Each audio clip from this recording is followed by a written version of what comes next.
તો ભગવાન, કુદરત, સમાજ એમની સાથે રહ્યો. તમે દેવાની વૃત્તિ રાખો એટલે ભગવાન, કુદરત અને સમાજ તમારી સાથે રહે છે. શુદ્ધ હૃદય હોય તો એ કામ થાય છે. પ્રમુખ સ્વામી મહારાજ 1971 થી 2016 જ્યારે ધામમાં પધારે ત્યારે 45 વર્ષમાં આ નિર્માણ એમણે કર્યું. એટલે whatever the statistics are is 45 years of work. અને એ 45 વર્ષ પણ એમના 51 થી 95 ના.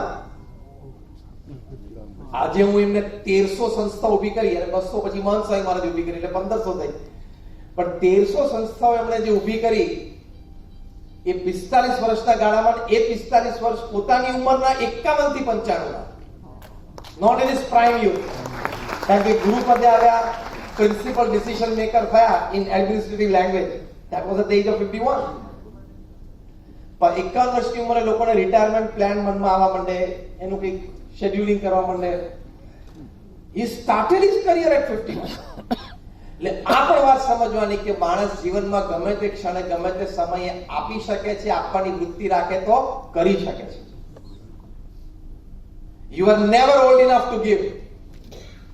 At any moment of time you can give. તો પ્રમુખ સ્વામી મહારાજે આ 45 વર્ષના ગાળામાં 1300 સંસ્થા, એક સંસ્થા એટલે શું?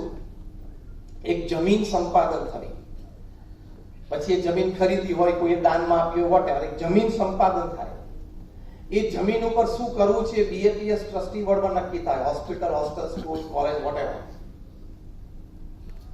એ નક્કી થયા પછી એ દરમિયાન એ જમીન લોકલ ગવર્નમેન્ટ બોડીઝ પર જે કંઈ લીગલી ક્લિયર કરવાની હોય એ પ્રોસેસ થાય.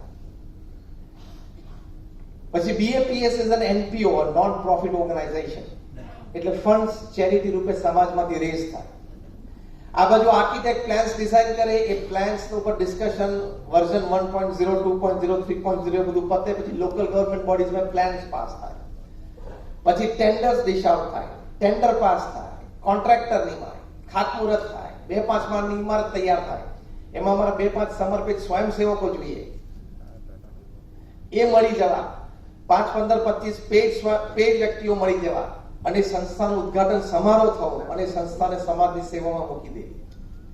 આમે તમને જે આખી કહાની વર્ણવી, જમીન સંપાદનથી માંડીને ઉદ્ઘાટન સમારોહ સુધી, એટલે કે એક સંસ્થાનું નિર્માણ અને સમાજમાં લોકાર્પણ, એ જે ઘટના, એ સ્ટોરી, એ પ્રમુખ સ્વામી મહારાજે 45 વર્ષ સુધી દર 15મા દિવસે પૂરી કરી.